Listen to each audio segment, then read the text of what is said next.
ভাই জানেন এত বড় ভয়ঙ্কর রিস্ক নিয়ে কেন এই ভিডিওগুলা তৈরি করেন? শুধুমাত্র একটা লাইক একটা কমেন্টের আশায়।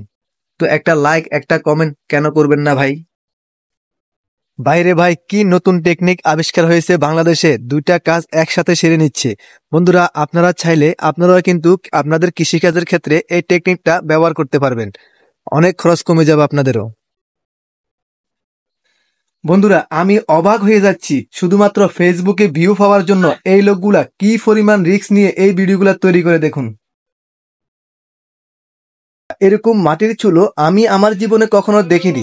আপনারা কি আপনাদের জীবনে কখনো দেখেছেন? যদি দেখে থাকেন অবশ্যই কমেন্ট বক্সে কমেন্ট করে জানাবেন। কথায় আছে না, ভাগ্যে যদি সোনার চামচ থাকে কারো কাছে সম্ভব ন কেড়ে নেওয়া। এই বাইটাকে দেখুন, পুকুরের মধ্যে ঝাপটি মেরে দামি একটা মাছ তুলে ফেললো। বাইটার কোপাল ভালো, দেখছেন? বন্ধুরা অবিশ্বাস্য হলেও সত্য, কিছুদিন আগে আমেরিকার একটা রাজ্যের মধ্যে প্রচুর পরিমাণ বরফ পড়তেছিল। তখন এই প্রচুর পরিমাণ বরফ পড়ার কারণে এই গরুগুলা বরফের ভিতরে ঢুকে রয়েছে। আল্লাহর কি অশেষ রহমত দেখেন, আল্লাহর মেহেরবানিতে এই গরুগুলা এখনো বেঁচে আছে। আল্লাহু আকবার। বন্ধুরা এরকম আকৃতির বিমানটা সত্য কিনা আমি জানি না, যদিও সত্য হয়ে থাকে আমার জীবনে আমি এরকম আকৃতির বিমানটা প্রথম দেখলাম। বন্ধুরা আপনারা কি আপনাদের জীবনে এরকম আকৃতির বিমান কখনো দেখেছেন? যদিও দেখে থাকেন অবশ্যই কমেন্ট বক্সে জানাতে ভুলবেন না। দেখুন বন্ধুরা এই বোনটি নতুন একটা টেকনিক আবিষ্কার করেছেন। তার ঘরে কোনো রুটি বানানোর যন্ত্র ছিল না, তারপর সে কি করলো, তার ছেলের মাথার উপর দিয়ে রুটি বানানো শুরু করলো।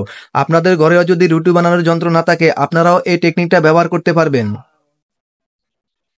দেখুন বন্ধুরা এই লোকটা অনেক সময় ধরে পানির উপরে আঘাত করতে লাগলো। একটা সময় আঘাত করতে করতে পানির ভিতর থেকে কি একটা যন্ত্র বের করে নিয়ে আসলো। তারপর এই যন্ত্রটা যখন খুলে দেখলো এটার ভিতরে অনেক পরিমাণ মাছ রয়েছে।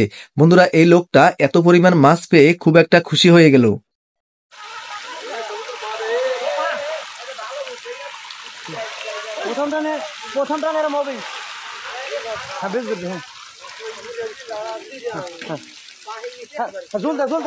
দেখুন বন্ধুরা অল্প একটু পানির মধ্যে কি পরিমাণ মাছ রয়েছে, আর এত পরিমাণ মাছ রয়েছে সেটা আপনি কল্পনাও করতে পারবেন না। আর এই মাছগুলো হচ্ছে নোয়াখালী সুবর্ণচর স্বর্ণদ্বীপ এলাকার একটা খালের মধ্যে। আর এখানকার লোকেরা এত পরিমাণ মাছ পেয়ে খুবই আনন্দিত।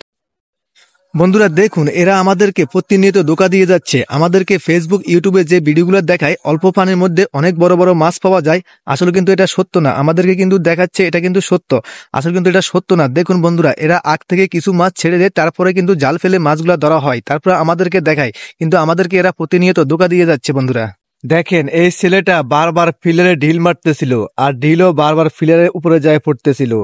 প্রথম আমি এটাই ভাবছিলাম এটা কিভাবে সম্ভব, পরে যা দেখলাম তার বন্ধু পাশ থেকে টক টক করে শব্দ করতেছে। ভাই জীবনে অনেক রাজমিস্ত্রি দেখেছি, কিন্তু এরকম রাজমিস্ত্রি কখনো দেখিনি। আর এই বাইটার পাট্টা মারার স্টাইল দেখে আমি তো অবাক। দেখেন কত নিখুঁত ভাবে কত সুন্দর ভাবে পাট্টা মারার ফিনিশিং দিচ্ছে। এরকম পাট্টা মারা আপনারা কি কখনো দেখেছেন? দেখলে অবশ্যই কমেন্ট বক্সে জানাতে ভুলবেন না। দেখেন ভাই আল্লাহর কি কুদরত, অল্প একটু জায়গার মধ্যে কি পরিমাণ মাছ আল্লাহ তাআলা ঢেলে দিয়েছেন। আল্লাহর কি হুকুম দেখেন ভাই, অবাক হয়ে যাচ্ছি। বাইরে দুনিয়াতে শেষমেশ এই জিনিসটাও দেখার বাকি ছিল। কত হৃদয় বিদারক একটি ঘটনা দেখেন ভাই। এক পাশে লাশ রেখে অন্য পাশে পোলাপাইন ব্যাডমিন্টন খেলতেছে। এর চেয়ে দুঃখজনক আর কি হতে পারে? দেখেন ভাই পুরো ভিডিওটা না দেখলে বুঝতে পারবেন না। একটু কষ্ট করে হলেও পুরো ভিডিওটা একটু দেখেন, দেখলে ঠিকই বুঝতে পারবেন। ভাই আপনারা কি জানেন এই পাখিগুলোর নাম কি? আমি প্রথমে ভাবছিলাম পাখিগুলো মারা গিয়েছে, পর দেখতেছি আসলে তা না, পাখিগুলা এরকম করে শুয়ে থাকে। আপনারা কি কেউ এই পাখিগুলোর নাম জানেন? যদি জানিয়ে থাকেন অবশ্যই কমেন্ট বক্সে জানাতে ভুলবেন না। মানুষ এরকম মন মানসিকতার হইতে পারে এটা আমার জানা ছিল না। দেখেন এই ভাইটা কুকুরের সাথে কিভাবে মজা নিচ্ছিল, আর এভাবে মজা নিতে গিয়ে তার শেষ পরিণতি কি হলো দেখেন একটু।